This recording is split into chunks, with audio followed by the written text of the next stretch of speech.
Arc-en-ciel.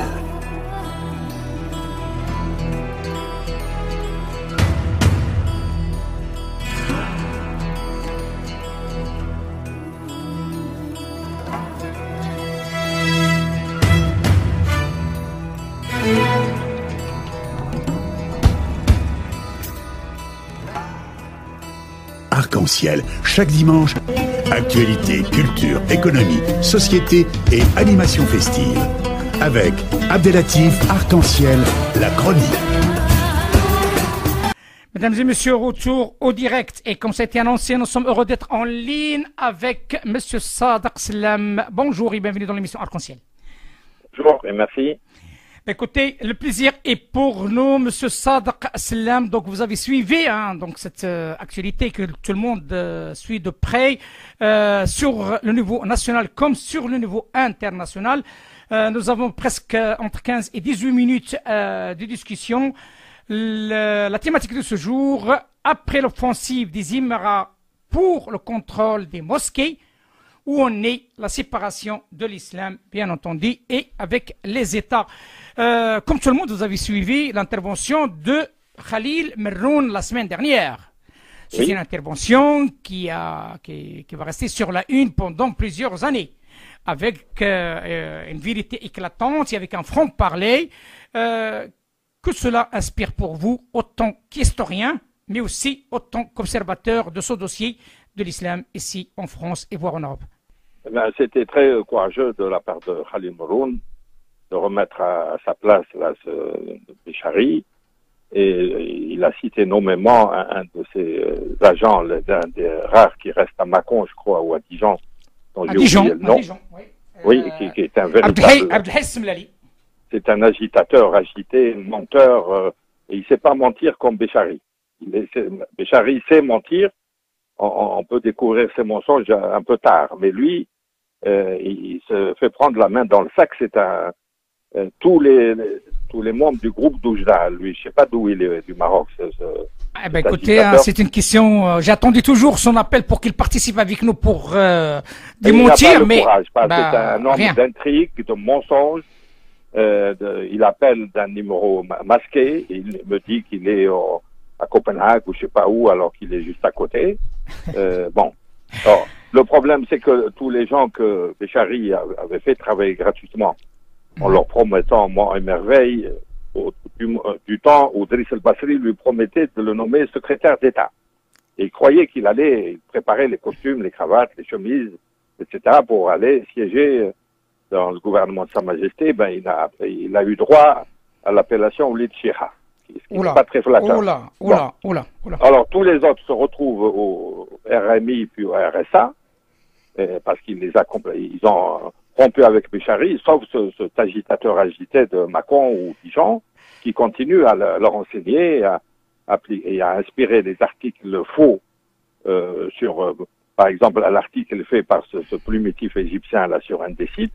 Mahir al-Faragli. Mahir al-Faragli. Oui. Mais bon, lui, parce que le Béchari, moi j'ai encore une revue où on m'a photographié avec Béchari et une revue proche de l'UOIF qui m'a présenté comme l'idéologue de la FNMF de Béchari.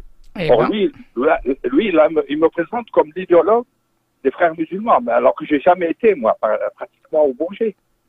C'est un véritable menteur. C'est un qui mérite d'être traité comme les voyous. Précision, s'il vous plaît. En tout cas, ce monsieur Mahir al-Faragli, d'accord? J'ai pris contact personnellement avec lui. Et je l'ai appelé et j'ai parlé avec lui. Et il n'a pas le courage de participer et de dire la vérité dans cette émission. Qu'on soit clair. Il est terrorisé par les services de Sicile. C'est un plumitif qui gagne sa vie. Bon, je lui en veux pas, mais l'origine de la désinformation, c'est ce type de Mâcon et ce Béchari. Il faut qu'il médite sur le sort de Dijon. Ce n'est pas Mâcon. De Dijon. Bon, oui, Dijon, pour ne pas le confondre avec Mustafa el-Kerkri, qui est un homme respectable. Qui était au service de Béchari, mais qui a rompu brutalement avec. Bon, mais il a utilisé plusieurs. Alors, ce Chemlali, là, il faut qu'il médite sur le sort des gens du groupe d'Oujda que Béchari a réduit à la pauvreté à force de les exploiter gratuitement et de leur promettre mort et merveille. Quand il les a lâchés, Ils sont en rupture avec lui. Alors lui, il est en retard de 10 ans, ce Chamlali. Bah, écoutez, il y a une vérité qui s'est éclatée lors de l'intervention de M. Khalil Merroun. Hein, donc l'émission, il est là. Il paraît, hein, donc comme ça a été décliné, hein, le fait que ce monsieur a eu accès à la réunion de M. Khalil Merroun et M. Nouaimi par intrusion, il s'est imposé. Et lors des causeries religieuses au mois de Ramadan, M. Khalil Merroun l'a retrouvé encore au Maroc et il l'a dit textuellement selon Khalil Merroun, comme quoi il est venu chez des Marocains pour faire un compte rendu de la rencontre avec Nouaimi. Cela suppose quoi? Cela suppose que ce monsieur est envoyé par des gens ou une organisation, reste à savoir, parce que certainement une enquête qui va être provoquée par rapport à ces déclarations et venant de la part du recteur de la mosquée d'Ivry. Qui sont ces gens-là qui l'ont envoyé pour dire devant monsieur le recteur de la mosquée d'Ivry, la formation des imams marocains n'est pas adéquate à la situation en France et qu'ils préfèrent celle des Émiratis. Et comment ça se fait qu'ils retournent au Maroc pour rendre compte à ce monsieur ou cette organisation? On aimerait bien savoir qu'est-ce qui est derrière cette affaire, parce que si encore l'affaire elle est plus grave, hein. On parle de l'intérieur du royaume du Maroc. Oui, mais je ne connais pas, mais j'ai pas le temps, moi, d'enquêter. Je faisais de bonnes enquêtes. Moi, je faisais des enquêtes. Là, quand j'ai publié pour la première fois le nom du colonel qui supervisait le mouchardage en France, c'était le colonel qui était à l'ambassade, à la rue Lotas. C'est moi qui l'ai révélé. Mais je ne fais plus ce genre d'enquête, parce que Béchari était son mouchard. Et puis, sans doute qu'il ne lui a pas versé beaucoup de bachis, il s'est retourné contre lui. C'est lui qui lui a fait venir Farouk Lazouzi, tous les types là qui étaient à la recherche de protection quand ils allaient au Maroc, etc. Et c'est Befaïda, il s'appelait. Alors, le Maroc avait son Befaïda, et nous avions notre Bendaoud à l'époque. Et moi, j'ai dénoncé les deux. Béchari, quand il a été viré par les services marocains, il est venu proposer ses services au DRS. DRS algérien, le service algérien. DRS algérien, oui, voilà. Pour les narguer, mais le DRS algérien, ils sont pas nés de la dernière pluie, ils ont dit qu'il a trahi, il trahira. Bon. Et alors, ce monsieur Chamlali, il faudra qu'il mérite. Et il médite le sort de Miloud, qui s'est occupé de la mosquée de Clichy tout seul devant les tribunaux, qui se retrouve au RSA à cause de Béchari, alors qu'il est chez lui. Il a menti à tout le monde, ce islamo-affairiste. Et il ne sait faire que du mouchardage. Moi, je peux écrire un livre complet sur la base des révélations que m'a faites Béchari. Par exemple, il m'a dit, je rends service après chaque colloque secret organisé par les Libyens au Tchad, etc. Je fais une note au chef d'un service de renseignement français. Un chef de renseignement français? Oui, je le citerai son nom dans mon livre. Mais pourquoi il fait ça? Et alors, il était actionné par l'ancien conseiller des ministres socialistes. Quand il a quitté le ministère, il a été proposé ses services parce que pendant quelques mois, ils sont rémunérés pour des notes de mouchardage. Il voulait lui faire croire qu'il a des musulmans derrière lui. Et il lui a dit, tu mets au courant, fais des notes pour un tel. Et c'est l'autre qui se faisait payer. Parce que Béchari, à l'époque, se faisait avoir. Hein. C'est après qu'il s'est mis à escroquer les gens. Alors, ce Chamlali, moi, je l'invite à méditer le sort de ceux qui l'ont précédé. Tout le groupe d'Oujda qui était dans la région parisienne et qui se retrouve le bec dans l'eau. Ils ont roulé pour Béchari, maintenant il les trahit. Et il n'y a que lui qui croit à ses promesses. De l'entourage immédiat de Béchari, le récit qui se termine par des sacs de dollars. Notamment, il a amené avec lui quelqu'un qui s'occupait d'une mosquée à Toulouse. Il lui a dit, on part demain à Tripoli, Kadhafi va nous rencontrer, nous recevoir, vous mettez une liste de besoins. Il m'a dit, dans le bureau de Béchari, de Kadhafi, il n'y a que Béchari qui a parlé. Il lui a dit, le Quai d'Orsay, la DGSE, etc., te recommande de signer des contrats avec Total, avec France Télécom, etc. Ils n'ont pas parlé une seconde de religion. Et le soir, Béchari est venu avec un sac de l'artisanat traditionnel, bien rempli, fermé, et il a dit à l'autre, là, parce qu'il était au premier étage de l'hôtel, et l'autre, il l'a laissé, il m'a dit, mais avant de dormir à minuit et demi, J'étais curieux de savoir ce qu'il y avait dedans. Il a ouvert, il a trouvé un sac de dollars. Et toutes les histoires de Béchari se terminent avec des sacs de dollars. En échange de quelles compétences? Il a bac plus 6 mois. Attends, c'est le mouchardage. Monsieur Sadr Sellam, s'il vous plaît, parce que là vous êtes en train de parler de quelque chose qui fait la une maintenant.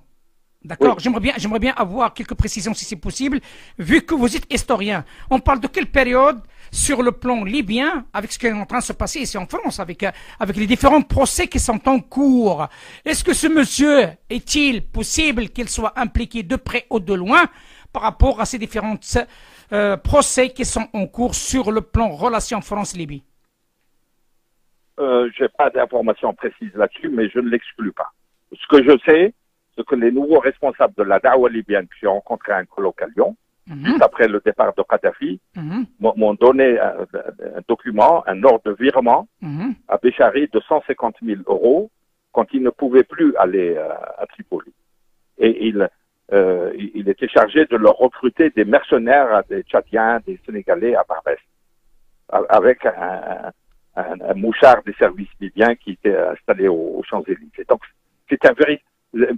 Mais le problème, c'est les gens, les soi-disant organisateurs de l'islam qui nous parlent de séparation de loi de 1905. La loi de 1905 appliquée à l'islam dans les années 80 et 90, c'est la séparation de l'islam par rapport aux États qui ont été invités par les socialistes à exercer un protectorat sur les mosquées. Or, quand ils choisissent quelqu'un comme Béchari, ils savaient très bien qui il était. C'est eux les principaux responsables. Béchari, c'est un voyou, c'est un menteur. Mais c'est cela, vous êtes en train de dire de quelque chose de très fort. Il est tout ça. Et comment ça se fait? Un État comme l'Émirat arabe uni lui fait confiance. Et il est le directeur de ce Conseil mondial des minorités musulmanes. Oui, mais bon. C'est quoi ça? Est-ce que les Émiratis sont tellement out pour qu'ils ne comprennent pas ça? Depuis l'article de Monde d'Afrique qui a fait le tour du monde, oui. Dubaï est devenu la Mecque de l'islam de France, oui. Et Abu Dhabi le Midi. Tout le monde va là-bas pour organiser des colloques, etc. Mais il rencontre la terre entière sauf Béchari.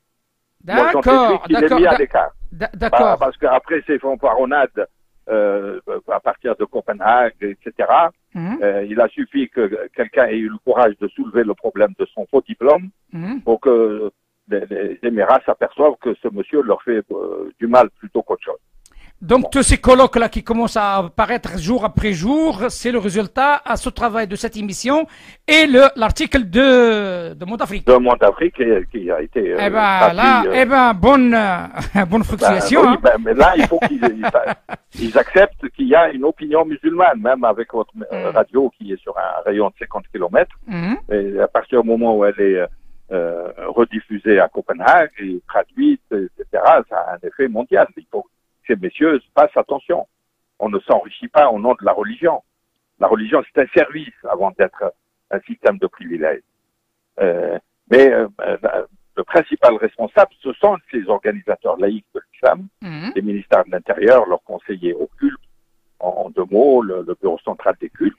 Comment ils ont toutes les fiches de ces types-là et ils leur apportent leur soutien tacite qui leur permet de continuer leur charlatanisme. C'est ça le vrai problème.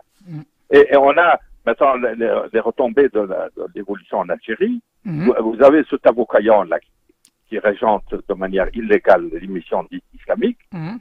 Et il enquête sur les paradis fiscaux, sur les milliardaires qui sont en prison, les généraux-majors, va inévitablement aboutir à sa convocation parce qu'il était leur conseiller pour les placements à l'étranger et les paradis fiscaux de tous ces ripoux-là. Et à la grande République française qui a les meilleures polices du monde, resterait la seule à l'ignorer. C'est pas croyable, ça. Et sans parler de son acolyte qui était l'indicateur de deux généraux-majors, Touati et Toufir.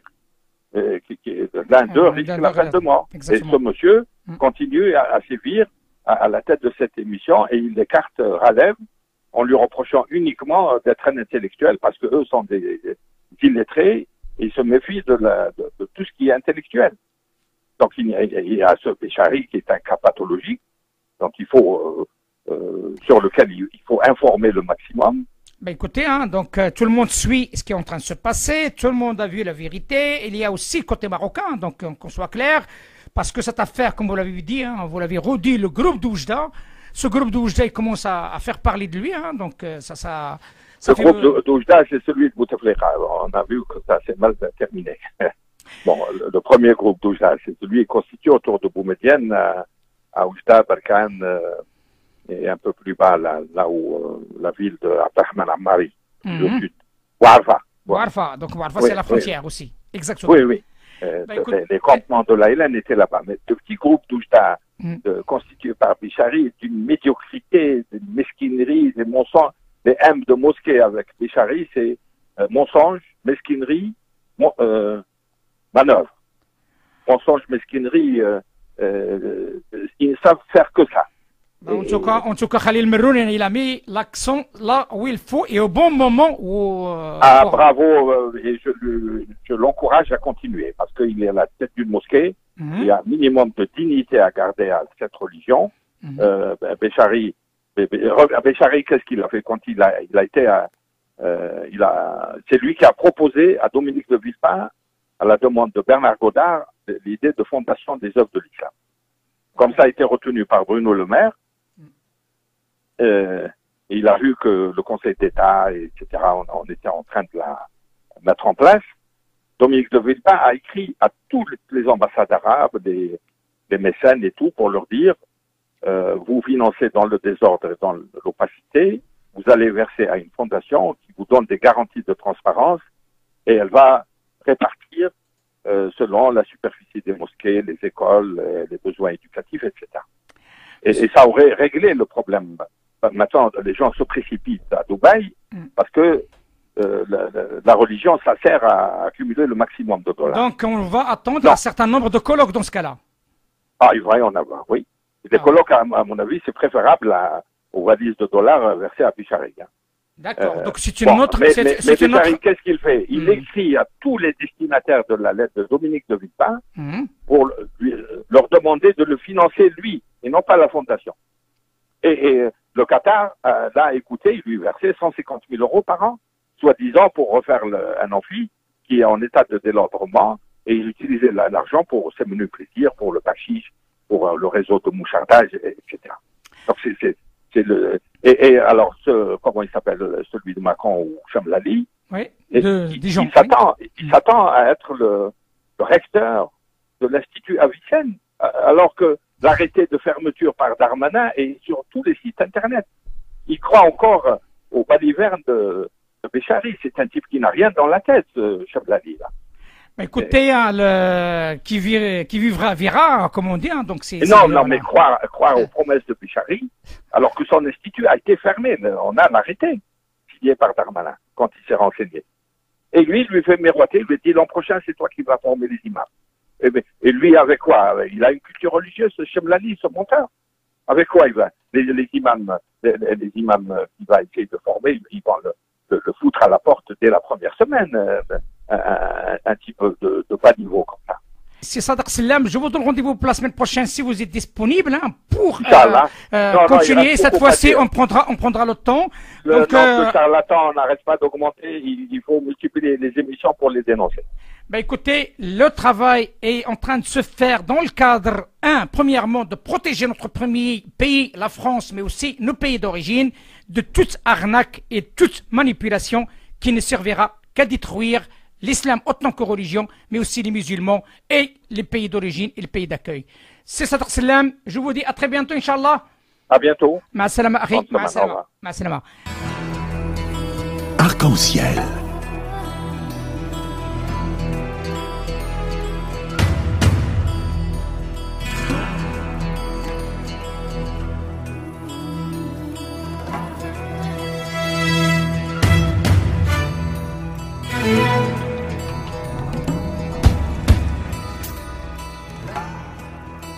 Arc-en-ciel, chaque dimanche, actualité, culture, économie, société et animation festive. Avec Abdelatif Arc-en-ciel, la chronique.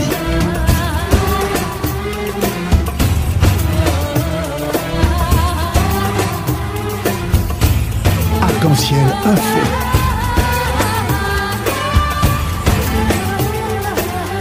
Arc-en-ciel, animation festive.